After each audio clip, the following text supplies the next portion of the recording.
Godzilla Minus One is a 2023 Japanese epic written and directed by Takashi Yamasaki. Let's take a look.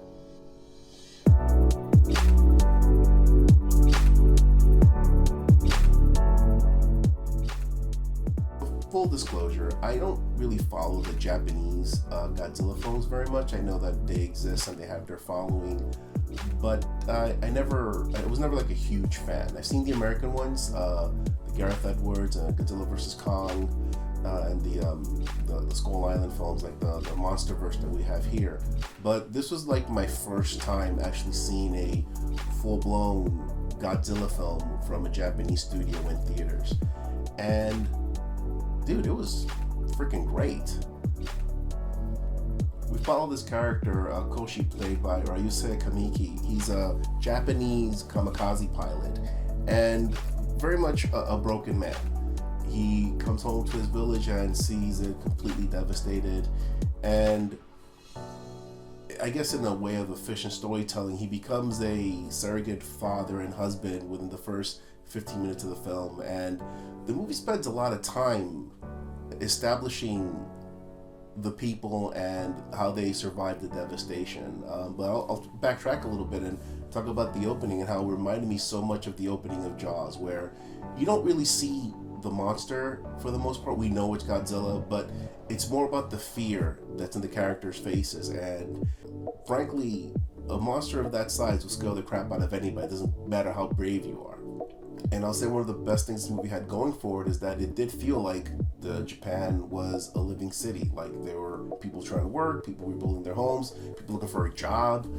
There's an amazing sequence that is so much we need to find a bigger boat from the original Jaws film that it's probably in the trailer and you guys have seen it, but watching it play out in the context of the story, it's fantastic. Eventually we have this massive sequence where Godzilla attacks Japan, and it looks and feels like a natural disaster. Godzilla is always this ever-present threat that these people have to survive. You see the level of devastation that he causes, and the fact that the camera stays low to the ground looking up, almost it kind of reminded me of the film Twister, where the magnitude of the threat is so just huge that there's nothing you can do. Whatever's going on, you will not survive. And this movie captured that in a way that I don't think any of the American films that I've seen actually done. I had a great time with this. I got to see it in IMAX, which was awesome, and the surround sound was incredible. The scope of it was incredible. I would go as far as to say this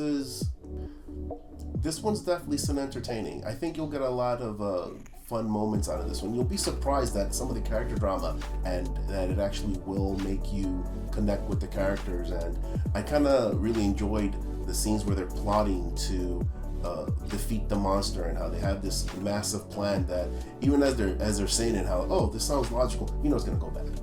And when it does and they have to recover it, it still works really well. So yeah, Godzilla Minus One, I'm glad it's out there. I'm glad that it was really my first time seeing a Godzilla film in the theater, and that it's gonna be re-released in black and white to kind of match the original film, so that I'm kind of looking forward to that one as well. Thank you very much for watching. My name's Eric Ortiz. Tune in tomorrow where I'll be reviewing Slaughterhouse. Again, guys, thank you very much for watching. I'll see you for the next one. Take care.